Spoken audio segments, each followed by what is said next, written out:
Welcome to episode 6 on Two Bros, One Pod. Today, we finally reached the promised land. Today, we will be talking about everybody's favorite time of the year, fantasy football. I know I'm excited for it. I'm sure you are as well, Jay. Oh, yeah. Should we just get started? Let's do it. Let's Let's do it. get I can't into wait.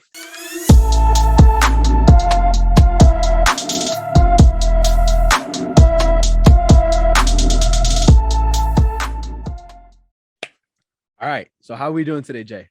Bro, I'm excited for this episode. I'm excited. I've been waiting forever to get to this point. So I'm happy we're finally here.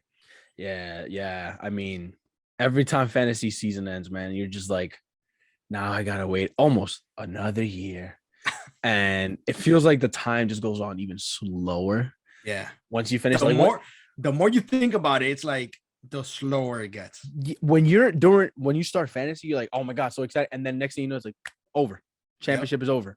And then you're like, great, now I gotta wait again. So honestly, it's been tough. It's been tough dealing without fantasy. But we're almost there, man. We're almost there. Middle of June. I think I found a little cheat code though to kind of keep my nerves calm, to keep myself patient. What's that? So I guess in order for me to stay calm for fantasy football, I play a different fantasy sport. And that's fantasy baseball. Yeah. So that's pretty much the only thing that I'm like, that's been keeping me calm. You know me. Like I know baseball, I know baseball players, I know the rules, but like when I joined this league that you asked me to, I was like, sure. And you already know, I told you my strategy. I'm only gonna draft players I like. Players I like and players I know. I didn't care. Like I reached for so many players, but I was like, I don't care. And let me tell you, my team's actually doing pretty decent. And now because of that, I'm like, all right, let's get into it. And I've gotten really, really into it. And like you said, it kind of calms my obsession, I'll say. Yeah. It kind of calms it down a little bit. But yeah, listen, middle of June, we're almost there. Most leagues start at the end of August, early September, some a little bit earlier. So we're about 2.5 months away. So we're there. We're reaching there. Yep. Today we will begin talking about fantasy. But one thing we want to bring up first is Jay over here came up with a pretty cool idea that we want to introduce to you guys. So Jay, if you want to give them a little tease, a little rundown, let us know what it is. Yeah, for sure. I think we again, since we have that bug, it's kind of it's creeping up on us. We're gonna do a 12-man league, okay, and we want 10 of our viewers to go ahead and be given the opportunity to join that league. Okay, so we'll continue talking about this a little bit more towards the end. I'll go into more detail towards the end, but that's like the main idea right now. Again, nothing is set in stone yet, but we're gonna do this 100%. It's gonna happen. Yeah. So stay tuned. Towards the end of the episode, we'll talk a little bit more about it. Yeah, for sure. I think it's a great idea. It's a great idea. The more leagues, the better. The more leagues, the better. Hell yeah. But we wanted to really get involved with you guys, and we thought that's a great idea. Obviously 12-man league, both of us will be in there. 10 of our viewers get a chance to join. If some of you also want to join, maybe we'll do 2 leagues. We'll see. But again, we'll get into details at the end of it. Stay tuned. You guys should be interested in this. It's going to be real fun. But you know what? Let's just dive straight into topics for today. All right, real quick, we got some breaking news. What's up? Gronk just retired. I mean, okay. Listen, the reason why I don't react to that is because just like he did before, and just like Tom Brady did as well. Sure, he's retired now, and I mean, don't get me wrong, I do believe it. I do think Gronk is officially done. I think he's done. But it wouldn't shock me if like a few weeks before he's like, well, okay, I'll come back to Tampa. You know what I mean? Like, it wouldn't shock me. But yeah, I do think as much as I hate that he was a Patriot, but I gotta be honest, he's probably the best that I've ever seen, and I love him. I do love Gronk because of his personality as well. Like, he's such a cool dude. He's such a funny guy. But it was time for him to hang it up. He's not the same anymore. Yes, he can still play. He can still produce, but he's not the same. So, what, Gronk, I think he's done. If he's officially retired, congrats on a great career. Looking forward to what he does next. But if he doesn't retire, then not shocked. But, now let's move on to how we got started in fantasy. I'm going to kick us off just because I have the least experience. So I started technically, right, in 2016. That was the year Jay asked me, please join. And I was begging him. I was like, come on, please. It's kind of how we did baseball season, because I've never done fantasy baseball. So he was like, please. And I was like, all right, fine, I'll do it. And I told him, I'm gonna be honest. I don't know anything. Like I know players. I know I've watched football almost all my life, but like I don't know fantasy. So I was like, I don't care where they're supposed to be drafted. If one of my favorite players is there, I'm picking him. So like I said, if OBJ is there in the first round, even though he's a second round player, I'm taking him. I don't care. And that's exactly what I did. I think my first team, I don't remember off the top of my head, but I know it definitely had OBJ. I'm pretty sure it probably had Eli Manning. I don't know. A bunch of like bad players for fantasy, but I was just like, I don't care. And obviously I did bad, and I was like, look, you see, I don't want to do this. I suck. And he was like, yeah, but that's because you didn't take it serious, blah, blah, blah. He's like, do your research, do your mock drafts. And I was mad. Honestly, I was mad. I was like, bro, you're taking this as a joke. What are you doing? Come on. Yeah. And then I was like, nah, I'm not going to do it. So 2017, I didn't do it. I was like, I'm not doing it. And then I realized like, it actually is kind of fun. And I was like, damn, I kind of miss it. And honestly, what made me realize is during fantasy season, when he was doing his drafts and obviously all my friends were doing drafts, and I was just there like, well, I ain't doing nothing. I was like, this kind of sucks. Like, I'm used to these 3 months of like playing fantasy football. What am I doing now? I'm not doing anything. So I was like, you know what? 2018, I'll join again. And I did. I started doing my research for that 2018 year. Did my research, did a lot of mock drafts. I told him, yo, I'm ready to join again. He was excited as hell. He was like, yeah, let's do it. Are you going to take it serious this time? Because last time was a joke. I was like, yo, I promise. I've been doing my research. I've been doing my mocks. Give me a shot. And fair to say, it went well. 2018, I joined. I didn't join any in-person leagues. It was just a bunch of random free leagues on Yahoo just to test it out. I did pretty well. I joined 6 leagues. One of them I ended up 4th place, which for a beginner was great. 4 of them I ended up 2nd place, which was really good. And I'm talking not 2nd place in standings. I'm talking about like I lost the final, like literally the championship game I lost for them. And then one of them I won the championship. For my first year, I was like, oh, maybe it was luck, beginner's luck. I don't know. So I was like, let's carry this momentum. 2019. 2019 is when I officially joined my first in-person money league. We draft in person. You have to buy in to join the league. Whatever. Point is, it's a keeper league. For those of you that don't know, at the end of the season, you have your final roster, whether you win the championship, make playoffs, end up as last, whatever, right? At the beginning of the next draft, you have to keep 2 players from your previous roster, if that makes sense, right? So I took over a week, I think it was 14, 13, 15, something like that, close to the end of the season in 2018, because the guy that I took over from was leaving the league. He told them, like, I'm not joining anymore. So I took over that team. When I tell you this man did me dirty because he left my team in shambles, I'm not joking. Like, he traded everybody away. My best player was Sterling Shepard. Okay. Wow. So I was like, how am I going to keep Sterling Shepard and I forget who else, right? I think it was like T.Y. Hilton. I was like, no, I had to make some moves. And that was like my first experience with trading, right? I traded away, I think, 2 wide receivers for Juju, who at that time was doing really well as the wide receiver 2 in Pittsburgh, but I had big hopes for him in 2019. And then I was like, I need one marquee name. And there was only one person above me in the standings. I was last place, obviously. I think the guy had like a 1-10, 12, whatever record. He had 1 win. Everything else was else. But there was only one team above me. Because in this league, obviously, keepers, right? The keepers, they take up your 5th and your 6th if they're new. I'm not going to get too much into the structure, but basically, if 2 new keepers, they take your 5th and 6th. You keep them again the next year, 4th and 3rd, so on and so forth, right? But since it's an in-person, I could trade away picks. So, for example, if Jay's in my league, I can tell him, yo, I want to give you this player plus whatever pick for this guy. Or I could just straight up be like, give me the best player in the league. I'll give you a 1st round pick. And it's up to Jay, obviously, if he accepts or not. So one of the people in my league, he had 4 stars, 4 really good players. I don't remember all of them on the top of my head, but one of them was Kelsey. And I knew he kept Kelsey for 2 years now. So I hit him up. I was like, yo, look, I don't know if you're trying to keep Kelsey for a 3rd year, but if you're not, I'm looking to trade for him. He's like, no, I'm not keeping him again. What you trying to offer? So I was like, I started off with a low ball. I was like, I'll give you Gronk and a 10th for Kelsey, because Gronk at that point was still good. And he was like, I don't know about a 10th. I was like, a 9th? He was like, make it an 8th and we got a deal. I was like, say no more. So I was like, I accept that. So I sent it to the commission. I was like, yo, I'm trading away Gronk and an 8th for Kelsey. And he looked at me, he was like, what? And I was like, yep. He's like, all right. So I got Kelsey. So my 2 keepers were Kelsey and Juju. So I go into the 2019 draft with Kelsey and Juju, taking on my 5th and my 6th round picks. I think I picked number 1 overall because I was the worst team. Yes. That time we weren't doing random lottery draft. Now we do lottery, but that time it was just by standing. So I was the number 1 overall pick. My first overall pick was David Johnson because he had just come off a crazy season with the Cardinals. Boy, was that a mistake. But whatever. I picked him number one overall. Then we did the snake draft. I don't remember my exact team, but it was average. I think my team was like David Johnson, Leonard Fournette, Juju. I forget the wide receiver too. Kelsey. This is where I think I won the draft. I drafted Phillip Rivers in like the 7th round because I needed a quarterback. In the 13th round, I drafted Lamar Jackson. His rookie year. Well, not his rookie year, but his first year as a starter, right? And everybody's like, why would you want 2 quarterbacks? Like, what's going on? I was like, I got an idea. Season starts. Week 3, I think it was. Phillip Rivers going crazy. One of the players on my league only had 1 quarterback. He got hurt. I forget who it was, but he got hurt. He's desperate for a quarterback. I was one of the only players that have 2 quarterbacks in their roster, 2 good quarterbacks, right? Lamar still hadn't really gone crazy yet. He was doing good, but not. Phillip Rivers had been doing really good consistently. Yeah.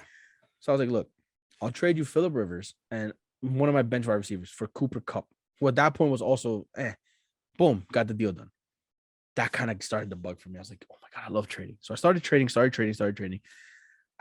Simply put, at the end of the year, I ended up with 2 players that were originally on my roster from the draft day.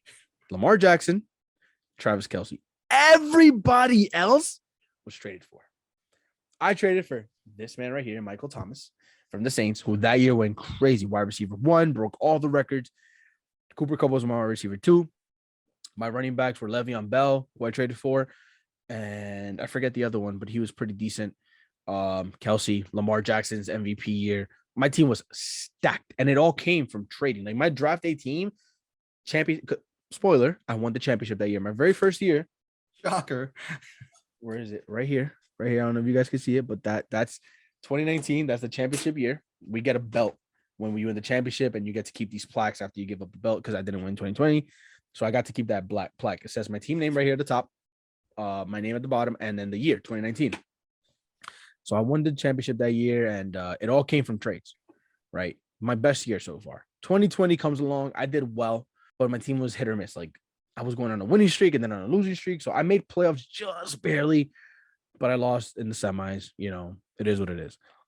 Then last year, I still joined that league, but I joined 3 other money leagues. I joined my commissioner's dad has a league, a 16-man league, which me and Jay co-managed because he wanted to join my coworkers league, but it's been tough. Begging him. Yeah, but it's been tough because those 12 men haven't, and none of us have left, right? The league that I won the championship in, none of us have left.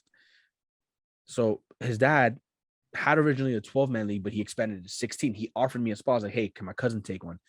And he was like, well, they're all taking. He's like, if you want, you could co-manage. I was like, I'm down. He was down. We co-managed. Then I joined another one of our friends' league. We both did this time separate.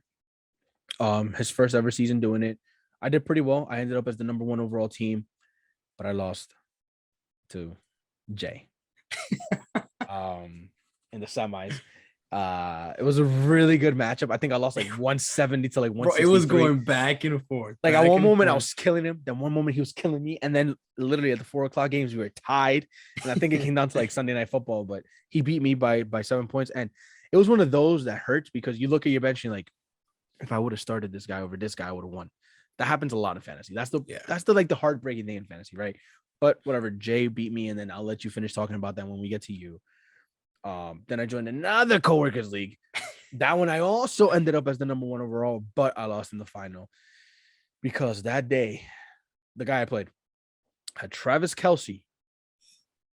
Okay. And that day he played the Chargers, and Travis Kelce had a 50-point fantasy game. Added, I think he had, who was it? Devontae Adams, who had like a 30-point game. So like with 3 players, he almost reached 100, and I hadn't played anybody yet. And I was like, well, I don't know how I'm going to do this. I ended up making it really close, but I lost. So I ended up 2nd place in that league as well. Then we have the Yahoo leagues, the money leagues. I did pretty well. I won 2 championships. One of them, the family league, which me and Jay are in with the rest of our cousins. The first year as well as us doing it, and I won the championship. This time getting revenge, beating Jay in the final. That revenge for the other league. And yeah, I beat him in the final. Also, a really good matchup. But one of the things I realized there was a lot of common names in championship teams: Cooper Kupp, Jonathan Taylor, Travis Kelce, Josh Allen. Yeah. A lot of the championship teams had those names. I had a lot of those names. But yeah, it's kind of been a good ride so far in fantasy. Some years better than others, but for the most part, every year I would say has been good. I haven't had a bad year yet, which I'm very happy about. But again, it's only 4 years in. This is my 5th year. Hopefully, it'll be good as well.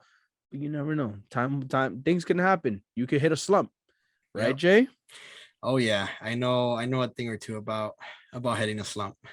Go ahead, let them know. Let them know. All right, so again, I started in 2015, and my brother-in-law, he has a brother, right? He lives somewhere in Florida, and so him and his family, him and his cousins, he had a league going on, okay, and they're like 15 years older than me, okay, so they've been playing fantasy for quite some time, right? You could say that, you know, they have some expertise, you know, so they were looking to expand their league, and so my brother-in-law came to me and he was like, hey, my brother's doing a fantasy league and I just joined. He's looking for like 2 more people.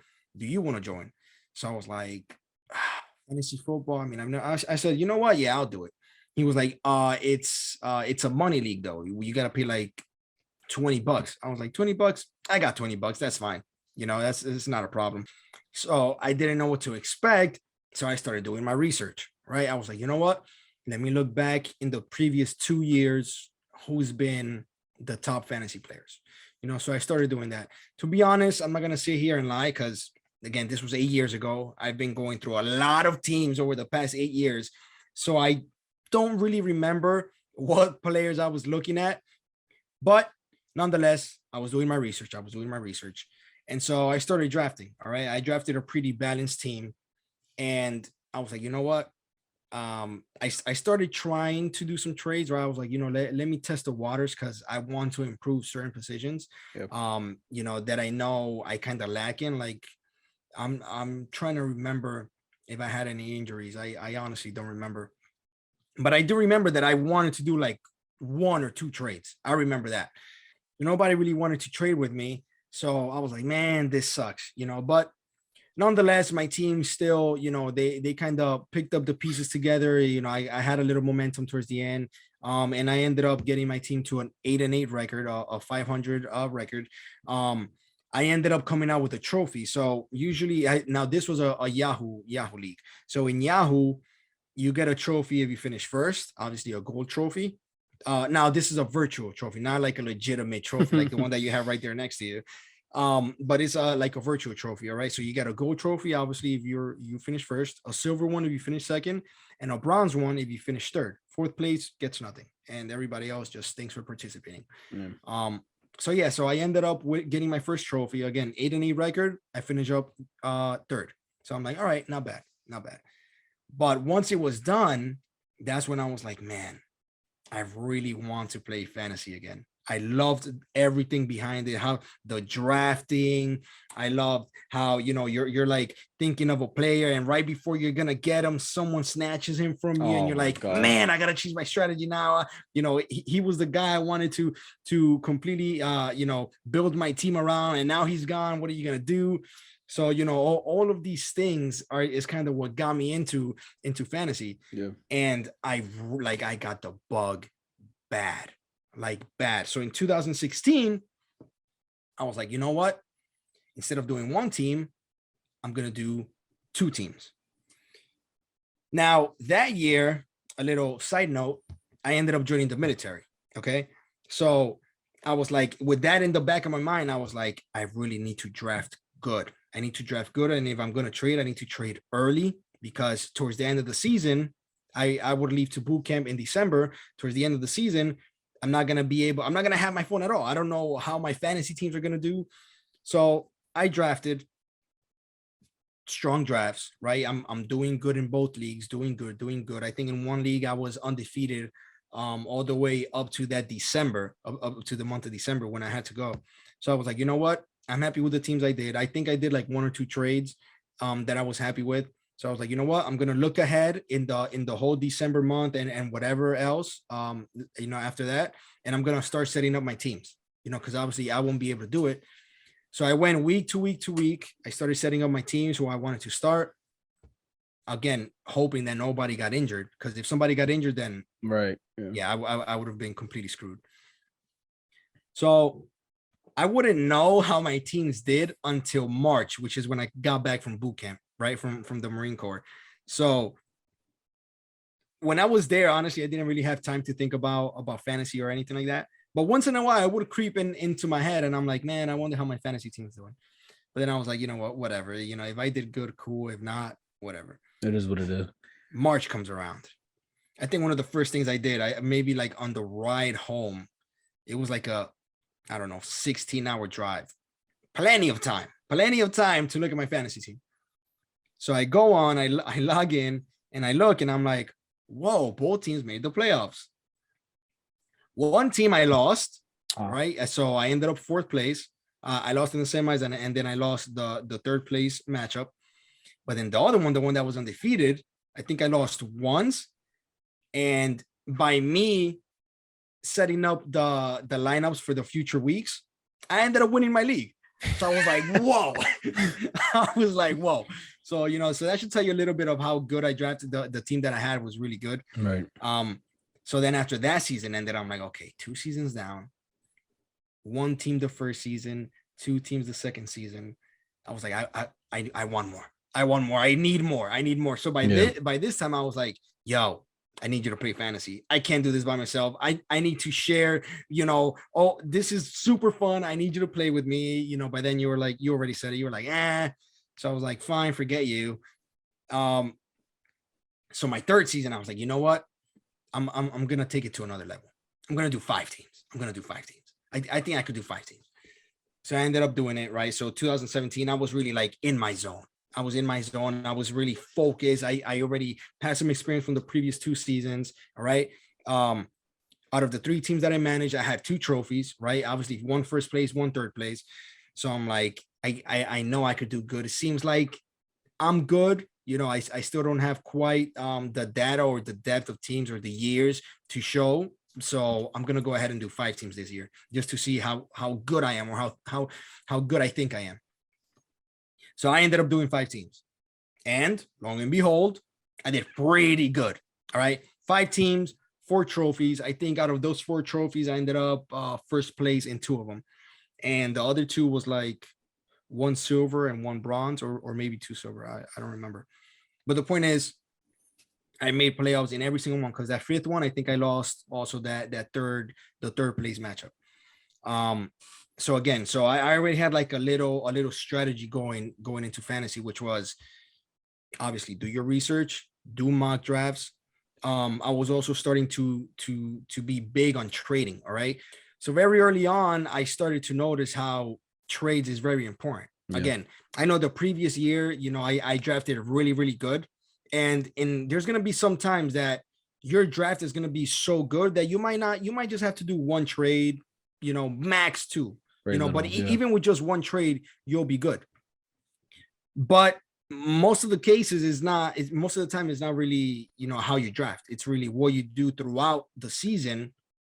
You know, who you're going to pick up, who are you going to trade for? So very early on, I started to notice that, you know, trades, it's a good way to really better your team. Yeah. And so that's kind of what I started doing. Then comes my 2018 season, which again, I think I did also five teams. By this time, you were already into it. You know, we were going back and forth, asking each other questions, you know, looking up videos. So that year, I think that has been my best year throughout my whole 8 years. Well, this year you can't really count yet because we're still not playing. So throughout my 7 years, that 2018 season was my best. I think I had a win percentage of like 76%. I had, I forget how many wins, like 60 something wins and like 19 losses or something like that. Also 5 teams, 4 trophies. I think that one I had 3 gold and like 1 silver or something like that. So that was my best season. And that was my 4th season playing it. So now I'm really big. I don't know why. It's just something that I guess I not invented, but something that I started to do in my head. I was like, okay, this is my 5th season, you know, number 5, it should be a big season. I'm going to kill it. You know, it's the big 5, you know, like a little anniversary. Right. So I wanted to celebrate. And this time I was like, you know what? The past 2 seasons, I've been doing 5 leagues, did great in all of them. So out of 10 leagues, I got 8 trophies. That's fantastic. Ooh, yeah. All right. And not just because it's me, but that's really, really good. Anybody, right? So now going into my 5th season, I'm like, this is the season. This is the season. That's 2019, right? This was 2019. Yes, 2019. Oh, how opposite our worlds were. Seriously, I went through a slump, like a legendary slump. Yeah. So again, I had 5 teams the previous 2 seasons. I was like, you know what? Maybe I could manage more than 5. All right. Cause I've been doing good with 5 the past 2. I mean, let's bring it up a notch. All right. Let's take it to another level. I decided to do 8. And boy, oh boy, let me tell you, it was a little bit too much. Right. A little bit too much. And I don't know what it was. It's not that I drafted bad. It's just that everybody else just drafted so much better. So much better. And I started losing, not just in 1 league or 2, like in most of them. Okay. So out of those 8 leagues, I think I did not make playoffs in like 5 of them, like completely zero playoffs, like not even nothing. So that's 5. So that leaves 3. I made playoffs in those 3. Luckily, I was like, you know what? I'm going to have to shift my focus just to these 3 because obviously I'm not doing great in these other 5. So I started shifting my focus midway through the season to these 3. Was able to get them out, and I think all 3 came to like the last 2 weeks of me like borderline making playoffs, not making playoffs. So I ended up making playoffs. Thankfully, out of those 3, I got 2 trophies. I think both of them were first place, and the third one I ended up losing the third place matchup. So out of 8 teams, 8 leagues, only 2 trophies. And my winning percentage from the year from the previous year was a 76%, 76.2% from my 2018 season to a 48%. 48% Below the 500 season. It was so bad. I was so devastated. So I'm like, wow, this is so sad. I can't believe my 5th season, the season that was supposed to be, you know, a special year. You know, I'm celebrating and I do this bad. I'm like, wow. I'm like, all right, you know what? I'll bounce back. 2020, you know, COVID year. I'll bounce back. Nope. I don't know if that, see, bro, I'm so serious. That season, I got in my head so much, and that 2019 season was in the back of my head constantly, like, you can't do bad. You can't do bad again. You can't do bad. That 2020, I think I overthought everything. You know, sometimes like I started reaching for players. Yeah. I started trying to do some stupid trades. I passed up on some really good players to try and reach for certain people. And I was like, again, it was better than the 2019 season, but still not good. I think I got good. It was six leagues I joined, and out of those 6 leagues, I think I only won, I think also like another 2 trophies. I'm not really sure. But I think I'm pretty sure it was 2. It was another 2. But still it was really bad. Again, to my standards, it was really, really bad. And by then I was telling you, I was like, yo, you know, can I please join your in-person league? I really want to do this. I've never joined an in-person league before. You know, I want to try something else. I want to challenge myself a little bit more rather than just do it online, you know, doing money leagues online or just regular free leagues. I was like, I want to do this in person. I want to do this in-person league. So again, they were always full. I was pissed. I was like, man, I hate your friends. So again, but I was still within the league of my brother-in-law's family. So I was still there, doing good. Let me kind of go back a little bit. That first year in 2015, I ended up winning 3rd place. The second year, I ended up winning it all. So I was like, you know, obviously dominating this league. I guess I know a little bit more than what they do. And they've been playing it for like a lot more time. Sadly, my 2019-2020 season, I kind of derailed off of that. I got a little bit too cocky. I was like, you know what? I don't have to do that much research. I already know what I'm doing. So again, that goes to show that, you know, if you have to do your research. You have to do your research. You have to do these mock drafts. Stay up to date with the people that are coming into the league, the rookies. And yeah, so then that leads pretty much to last season, which finally I was able to co-manage a league with you in one of the in-person leagues. Yep. And boy, let me tell you, last season I did pretty good both in Yahoo and ESPN because that's where I played my leagues. So it was that co-managed one. It was a money league and also in person. Another one from another one of your coworkers or your friends. That was another money league. That's the one you won. Yeah, that's the one that I won. The family one, with my brother-in-law's family, that was also money league. Last year I ended up doing like my first ever inaugural like family league, which is like all my cousins. So that was four or five. Four. That's the one that you won. My job, that was the other money league, my job. So it was 5 in total money leagues, and then I think I had like another 5 or 6 just regular free leagues. So I did pretty good last season. But there's one league that everybody wants to talk about, which is what you were mentioning earlier, the one that we co-managed together. And let me tell you, that was a hell of a league, a hell of a team.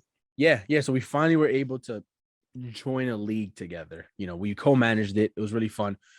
And a lot of people have different strategies, right? We kind of got into it when we talked about our fantasy journey, your fantasy journey from when you started to where we are now. Same thing with me. You're really good at drafting. Yes, you're good at trading, but I feel like for me personally, your strong suit is drafting. Like you're really good at drafting. Like, you know who the sleepers are, all that. I feel like my strong suit is trading.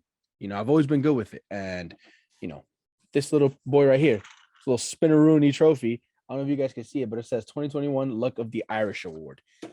I got that award because my team, again, went from like really bad to me making all these really good trades and making playoffs in the last week. So they considered it lucky because like, how did your team? I think at one point my team was like 1-6. And they're like, how did you manage that? Trade all the right players and make playoffs. So, whatever. Point is, I think I'm good at trading. But what I'm trying to say is everybody has different strategies. And that came to light when we co-managed. Yeah. It was not hard at all for us to co-manage this team, right?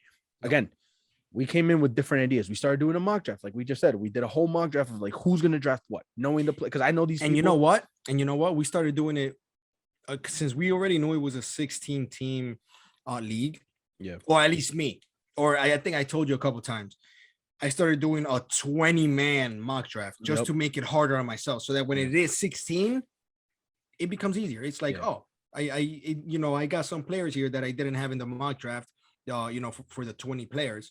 So it becomes that much easier. The first thing we did, honestly, is I told Jay, look, I know out of the 16 people, well, 15, because obviously we're one of the teams. Out of the 15 teams, I know really well about 10 people what they would draft. So I told him, I was like, let me think about this. I'm gonna write it down, whatever, right? So I did my research, my job, right? And then you came in and told me strategy that I personally had never heard of, and it worked out. And that, again, that's where our strategies and our philosophies come into play, right? You introduced a strategy that, again, I had no idea what it was. I'm gonna let you talk about it. And then throughout the season, my strategy came into play, and we'll get into that. But why don't you kick us off with your strategy, what we did? Yeah, for sure. So the night prior to the draft, the in-person draft, we had our strategy, right? But there was something bugging me because I was like, man, there's 16 teams, 16 players, and we're drafting 14th. Yeah. So I was like, we're not gonna be able to get a top running back. It's impossible. It's impossible, right? So we started writing down the people who we think that they're gonna be picking up, the fantasy players. So we're like, look, I think we should go with the no running back strategy. I had no idea what that was. Yeah, so you were like, I don't know if that's smart. I don't know if we should do that. We have to have a running back. I was nervous. I understand. I get it. But in the position that we're in at 14, think about it. We're going to be 14th, and then we pick 4 picks later. Right. So if anything, I say we start out with wide receiver. Okay, so again, we started doing our own little mock. We started kind of dwindling down who we would be drafting first. Yep. All right. Because once you're in the in-person league, you have a time. You got like 2 minutes to draft. Yep. They give you time. Yep. Yeah. So we kind of went down to that, and I was like, look, I say we go with the no running back strategy. I say we go heavy with wide receivers and tight end. Okay. We pick our quarterback later because quarterback is a deep position as well. Mm-hmm. And I think our main focus should be wide receiver, tight end.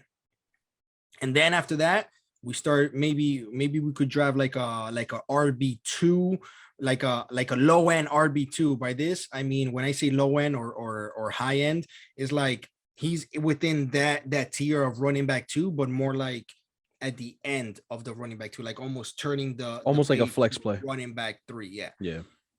So I was like, we could aim for that.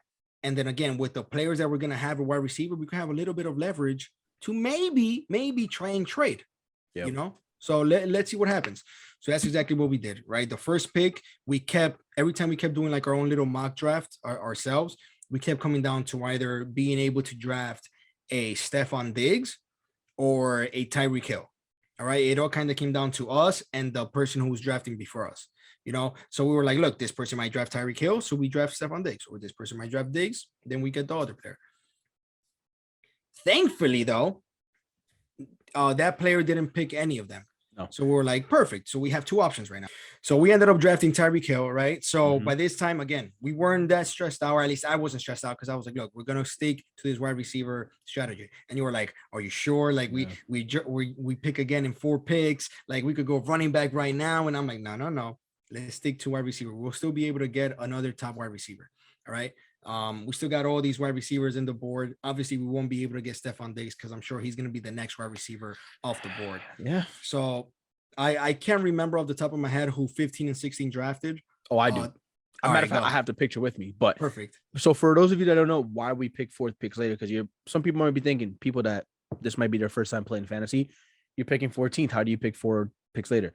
Usually you do a snake draft. What that means is you go 1 through 16 in this league, and then 16 to 1, 1 to 16, 16 to 1, and so on every round, right? So since we do 14, 15, 16, round 2, it's 16, 15, 14. So 4 picks later. So yes. So we get Tyreek Hill, and we're like, there's no shot we get Stefon Diggs, but maybe we get a top wide receiver. I have the picture with me. Ready? Yep.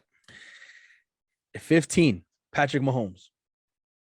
16, Russell Wilson. 16 goes again, DeAndre Hopkins. 15 goes again, James Robinson. So by this time, so we look at each other. We look at each other and we're like, bro, Stefon Diggs is still there. So no brainer. We went Stefon Diggs. Yep. And then by this time, we're like, we just got the top 2 wide receivers. Because in fantasy. I will say this.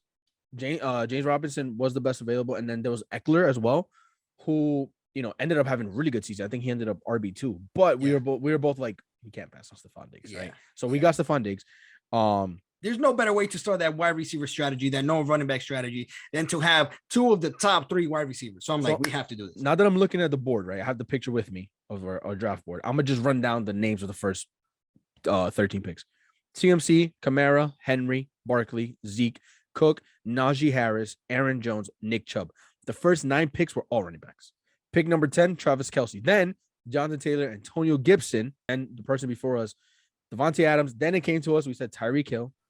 We got Stefon Diggs 2nd round. The 3rd round, I'm gonna just name what we drafted. Is that cool? Yeah. All right. 3rd round, we got Josh Allen, QB1 in fantasy. Yep. Round 4, I can't believe we got him round 4. Cooper Kupp, wide receiver 1, a steal.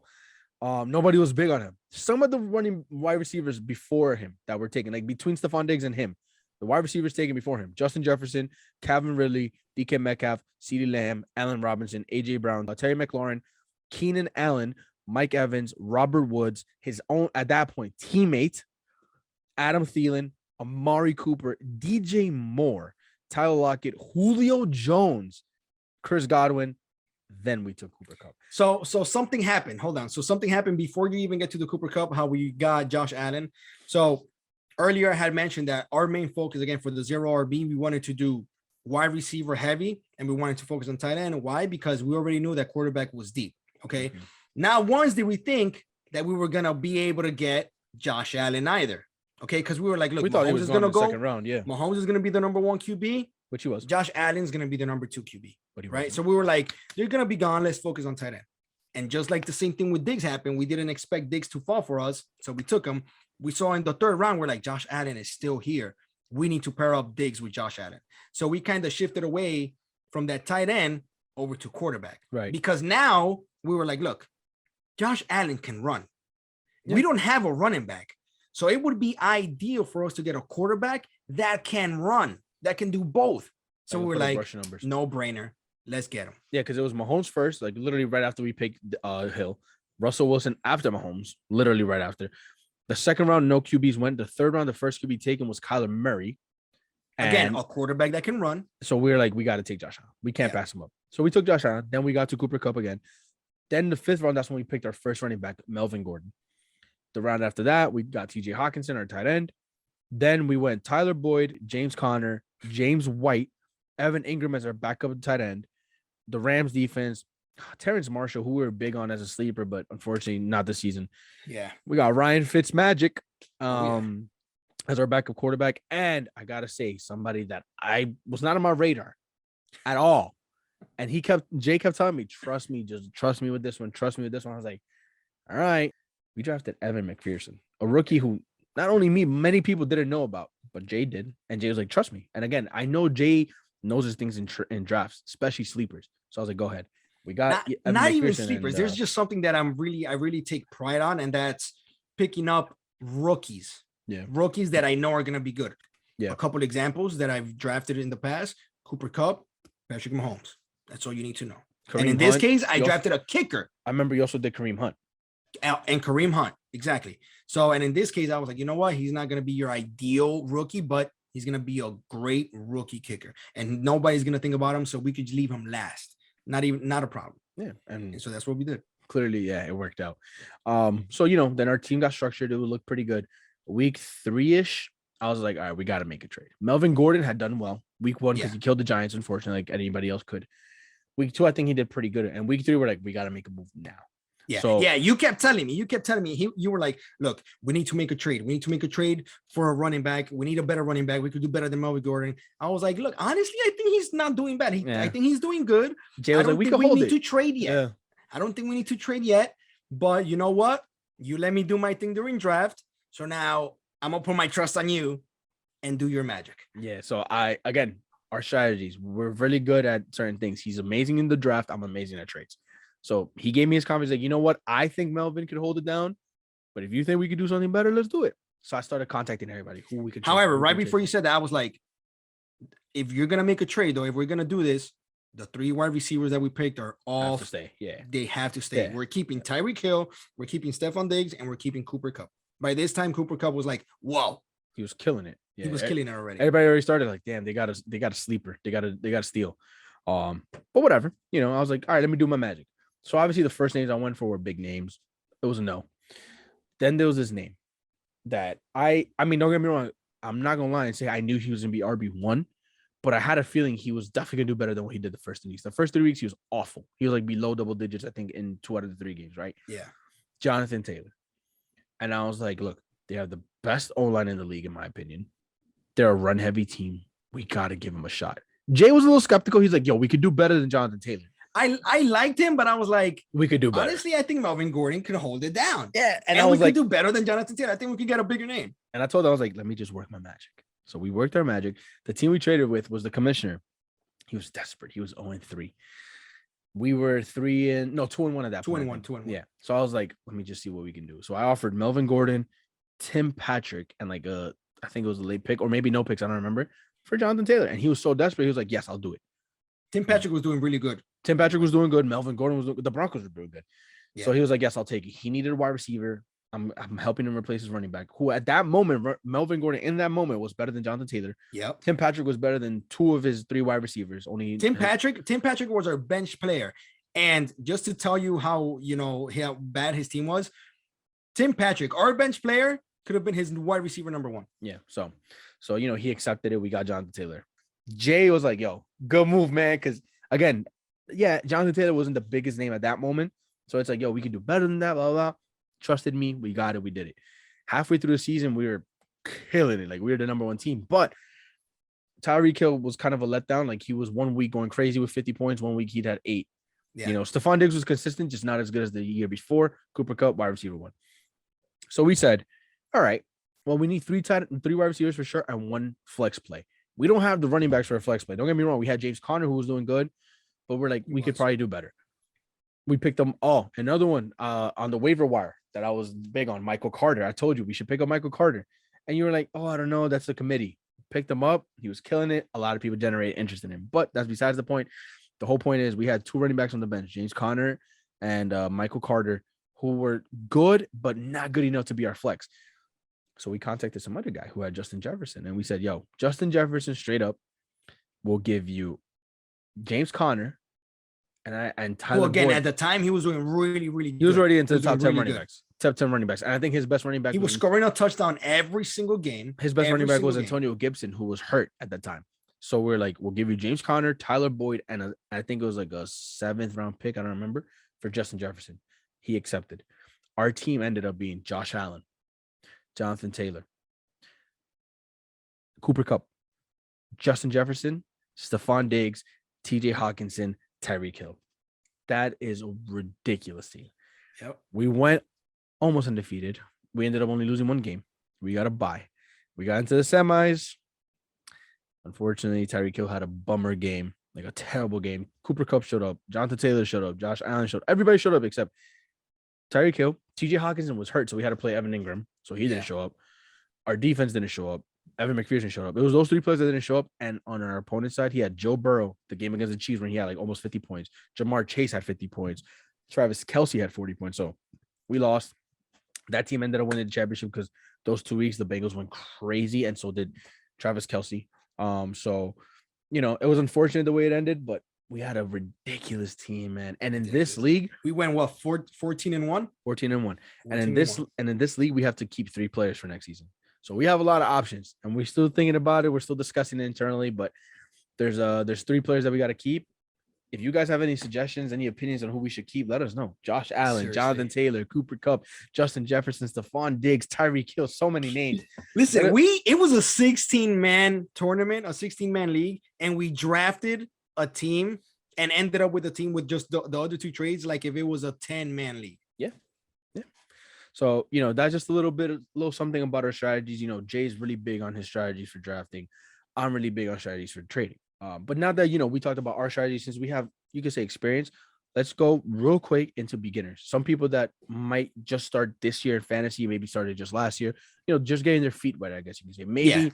Maybe the league we're creating might be their first one. I don't know. So I want you to give them one piece of advice or whatever you think is important for beginners, just real quick.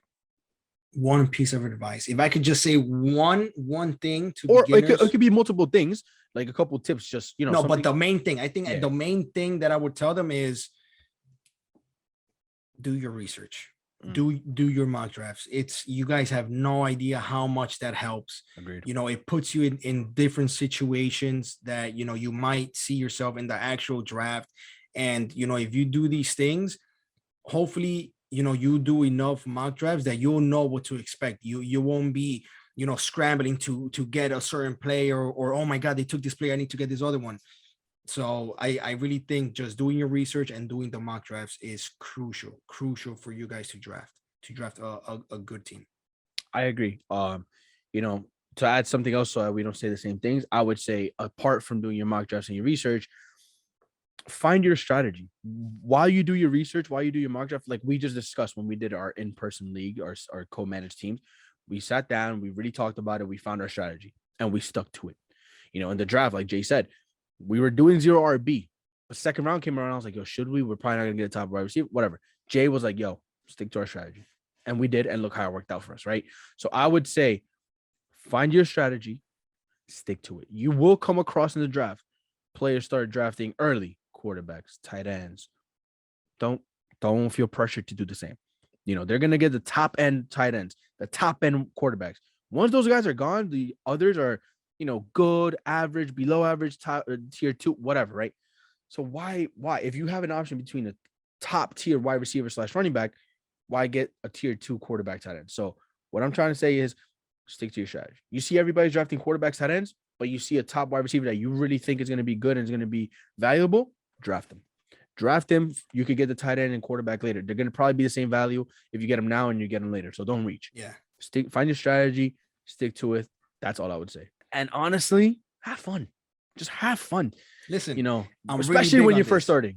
I'm really big on this. And Andrezinho can tell you. Oh, yeah. I know exactly what you're going to say. One thing that I'm really big on, just after the draft, once you're already playing it, right? Once you're thinking about trades, thinking about moves. Yeah. Go ahead. please follow your gut feeling. Mm-hmm. Always, always. Okay. Yeah, I'll listen to certain experts, but at the end of the day, if I'm listening to him and I don't agree with what he's saying, and in my gut feeling is backing me up, and it's like, yeah, you don't think this player is gonna do good this week? Don't be afraid to bench him. Yeah. Like, yeah, you drafted certain players, but I have benched a Tyreek Hill if I think he's gonna. I have benched star players. Why? Because I have followed my gut feeling. Yeah. And and my cousin can tell you, I don't know what it is, but my gut feeling is almost never wrong. Mm-hmm. I would say if I had to put it to a percentage, I would say it's a good time, like 80% right and 20% wrong. I would say you're lowballing. I would say like 85, 90%, to be honest, at least from what I know. So I'll say this. Follow your gut feeling, please. I'll say this. It's easier for us to say that now that we have experience. When I first started, I was like, well, I can't bench this guy. He's the star of my team. I have to start him, So with experience, you realize, well, he's playing against this guy. This guy usually can shut him down, or this defense is really whatever, right? So it's easier with experience. It's easier said than done. But I've always felt like it's better for me to make a mistake on my gut than from analysis. What I mean by that is, let's say Tyreek Hill. My gut says bench Tyreek Hill. An analyst says, or an expert says, you should start him. I'd rather be like, no, I'm gonna bench him because I think it's right. I'll say if my gut feelings tell me to bench Tyreek Hill, I'm benching Tyreek Hill. Because at the end, if I'm wrong about benching Tyreek Hill, I'm okay with being like, oh, man, I should listen to the expert. But if I start Tyreek Hill and he does bad like I expected, I would hate myself because I'd be like, I knew it. I should have benched him. Why didn't I listen to myself? That to me is a worse feeling than like, oh man, I should listen to the analyst. It is what it is. If I don't listen to the analyst, I get it wrong. Oh well. But if I felt that like in my gut, I'm like, I know I shouldn't start him, and I go against that, and then I'm proven right. I should have benched him. That's gonna hurt more. So guys, it is easier said than done when you're a beginner. Follow your gut. That is easier said than done, but you all know what to do. Fine. I think those are the 5 key pointers, right? Do your research, do mock drafts, a lot of them. Yeah. Find a strategy that you like, stick to that strategy, and follow your gut feeling. You do those 5 things, you guys should be okay. That's just a little quick tip that we wanted to give you. Again, we're no experts. We're not in here for 30 plus years, but from the success that we've had with important leagues, things that we've realized are good for us, bad for us. I think those are the 5 main things. Do you agree? Yeah, 100%. I agree. I think those are the top 5 for sure. And like you said, just have fun. Have fun. That's what this is for. It's a sport within a sport, pretty much. And it's, you learn from your mistakes. From your mistakes. So if you make mistakes, don't worry about it now. For next season. So now that we talked about our fantasy journey, how we started, where we are now, our different strategies, you and drafting, me and trading, all these things that we mentioned today, right? We talked the talk.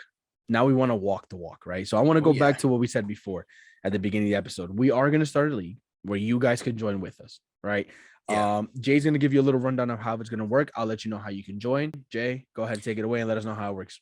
Yeah. So, the idea that we both have for this league is we want to do a 12-man league. Obviously, 2 slots are already taken by us 2. We want to do it by divisions. We want to do 2 divisions. Obviously, I'll be in one division and Andresinha will be in the other division. So that leaves 10 slots, 5 in one division, 5 in the other division. So we're going to have 10 of you guys join the league, right? Whoever emails us, I'll let my cousin go into that. So that's kind of the plan. We want to do that. The name we're still figuring out. We also want to have you guys interact with that. Also have the opportunity to come up with the name. And so there's one little catch. Okay. Once we make playoffs. So the way we're thinking of doing it is the top 6 teams that make it to the playoff will have the opportunity to stay in the league the next season. Yep. And then, the bottom 6, I'm sorry. Thank you guys for participating. And the next season we'll give the opportunity to 6 new followers. Mm-hmm. So again, you make playoffs, you stay in the league. It's that simple. Yeah, that's literally the structure of it. We'll get more in depth about as a PPR, half PPR, how many positions, all that. We'll get into that as we get closer. But how do you join? Right? It's pretty simple, and here's what it is, right? In order to join, you must be following us on Instagram, Twitter, or TikTok. Ideally, all 3. That gives you a better chance. And you must be subscribed to our YouTube channel. You guys do that, you automatically are enrolled. But now, if you really want our attention, you can send us an email to this email listed right here, right below, or you can shoot us a DM on TikTok, on Instagram, on Twitter. We're active on those, so you can send us a DM, whatever is more comfortable for you guys, right? And the only thing you have to do is say, hey, my name is so-and-so. I am interested in joining your fantasy league. Now you have to come up with a league name, not a team name, a league. Me and Jay have a couple names planned out that we can name the league. Pretty simple, pretty easy. But we really want you guys involved. We really want to interact with the viewers. We really want you guys to feel a part of our podcast. So just follow us on Instagram, TikTok, Twitter. Our bios are in the description. Be subscribed to our YouTube channel. Send us an email, send us a DM. Let us know what you guys want to name the league, and you guys are automatically enrolled in that. And then we'll pick the best league name. Once we have the 10 subscribers, the 10 people, we'll take it to a vote on, because again, some people like ESPN better than Yahoo. Some people like Yahoo better than ESPN. Yeah. So we'll put it up to a vote. Again, I'm a big Yahoo guy. You're a big ESPN guy. So we'll just leave it to the other 10 individuals that are going to join the league to kind of vote and decide where we're going to run the league, if in ESPN or in Yahoo. Yep. That sounds about right. We'll take that as the next steps. All right. So now I think it's time we move on to the EOE. Yes, sir. Again, like we mentioned last episode, not much to talk about when it comes to soccer, unfortunately. Yeah. We just discussed fantasy. The bug is there. Real. One thing I want to mention is the other two sports that we've been talking about lately. So in basketball, the NBA finals are over. Last episode, it was 3-2 Warriors series lead. They won game 6. Simple as that. There's not much more to say. They won game 6, 4-2. Steph Curry went absolutely crazy. Not only that game, in the entire series, won finals MVP for the first time in his career. 4 championships, won finals MVP. It's wild. I think he officially with that enters, in my opinion, top 10 level of all time. Bro, that man has changed the game. He changed the game completely. Now, a lot of people don't like it. A lot of people think, he changed the game in a negative way because now everybody only wants to shoot threes and, the art of defense and the art of passing the ball. I get that, Right. But at the same time, you can't hate on him, man. The things he's done is unbelievable. So, respects to him, props to him. He's definitely changed the game. I do think, like I said, I always thought he was, an elite player, definitely Hall of Famer. But I think now with this performance, winning finals MVP, getting his fourth championship, he's definitely top 10 for me. So that's one thing I wanted to mention. The other thing, the Stanley Cup final. Yeah. The Avalanche went crazy this weekend. On Saturday, they won 7-0 against the Tampa Bay Lightning. That's insane. The defending champs. But last night, the Tampa Bay Lions at home, they did win 6-2. So the series now is 2-1. Colorado won both their games at home. Tampa has won their game at home. Game 4, Tampa again is at home. Let's see if they go 2-2. If it goes 3-1, who knows? Something the Rangers couldn't do. But yeah, that series is 2-1. By the time we record the next episode, if it's not over, it should be close to. But yeah, that's just something I wanted to bring up real quick. Who are you going for? Listen, I have no preference. Obviously, as the Tampa Bay Lightning eliminated the Rangers, you kind of don't want them to win. Right. But then you also want them to win because you're like, whatever. At least you lost to the champs. But I don't know. Something about Colorado. I like them. So I have no preference. I really don't care about who wins.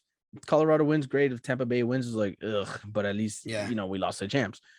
So honestly, there's no preference. I'm not really going for anybody. I'm just watching it because, hockey's becoming more entertaining to me and it's becoming good things to watch. So, yeah. And all right, to be honest, it's kind of like the only other sport left. Basketball's done. Football hasn't started. Soccer's done. Yes, there's baseball, but you know me. I'm not big on baseball. And to me, baseball's, no disrespect to any baseball guys out there, but boring to watch. And well, hey, you should start getting into it. Your Mets are. I know they're doing good, but like honestly, can I watch 9 innings of regular season baseball? I don't think so. Playoffs, yeah, I'll watch it for sure. But regular season, 9 innings, I try to watch the opening game.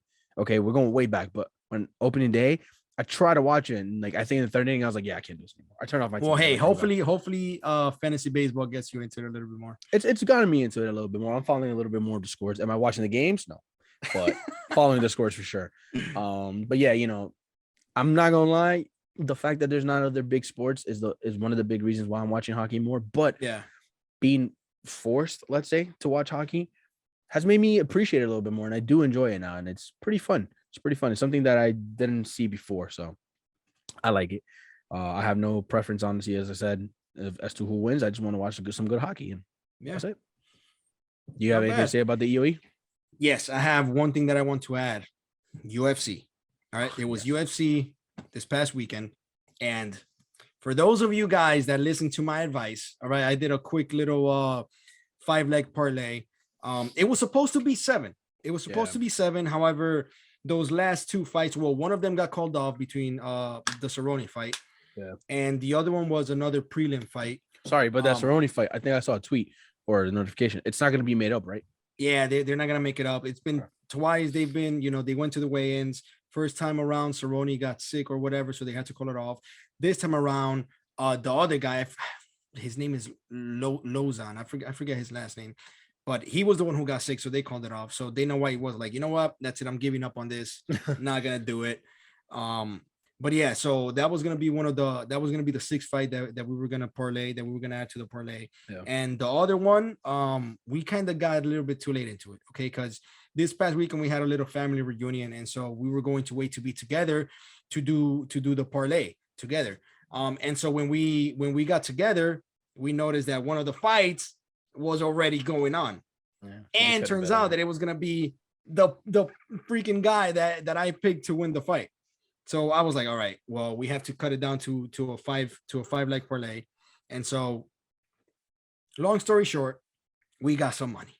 Yes, sir. All 5 fights we got right. The last fight being the most suspenseful fight because it was back and forth. It was really back and forth. Some people say that Cater won.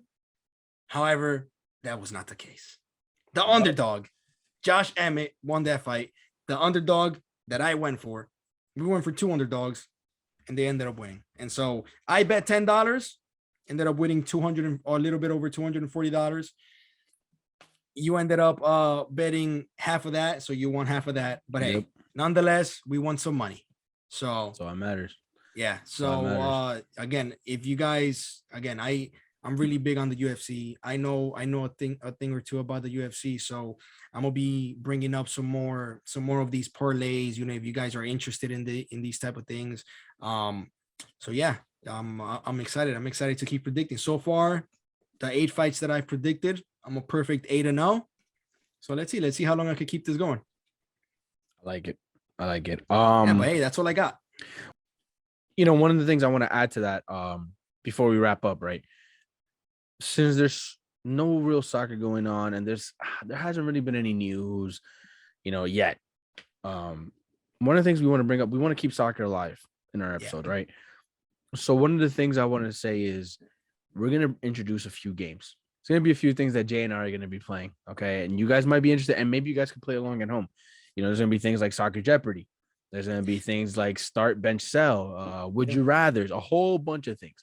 And if you guys have other games that you would like us to see play, whether it be soccer or any sport, comment, DM, email, all that, right? We'll listen to any suggestions. Let us know. We're up for anything. The EOE is for that. EOE is meant for anything and everything. Obviously, we keep it appropriate. We keep it sports-based. But any suggestions you guys have, anything you guys want to see, anything you guys want to hear, bring it on. Bring it on. We are willing to listen. We are willing to see. And if it's something fun and entertaining, we're all for it, man. We're here to have fun. That's what we're here to do. 100%. And so far, it's been nothing but joy for us, nothing but fun. And we want to keep that going. So starting next week, you guys might get a little taste of a little something, when it comes to little games, And again, it starts off with soccer, but there's also some football things we can include in there. So just wanted to give a little sneak peek to that, a little taste into it. But with that being said, I think we're good to go. Anything else you want to add, Jay? Let's go Yankees. Let's go Mets. Wait, one last thing before we go. Go. OBJ, I am talking to you. Oh, boy. There's a reason why I have this shirt. Oh, boy. You still have not signed with the Rams. Come back to New York. Come back to New York. Come on. I know you. Come on. You won the Super Bowl. You got what you wanted. Come bring that level of competitiveness that we want, that we need, and come win it with New York. Make Daniel Jones look serviceable, please. Bring it back. Come on. Come on, OBJ. Come on. I would love that. I would love nothing more. Please, OBJ, if you somehow are listening or this somehow gets to you, please come back to New York. We need you. Oh, that would be amazing. But that's all I got. Perfect way to end an episode, especially relating to fantasy and football. So with that being said, thank you guys for listening. Again, follow us on social media, subscribe on YouTube. you guys, not only will you get more videos like this, you could also have a chance to join our fantasy league. So with that being said, peace. Peace.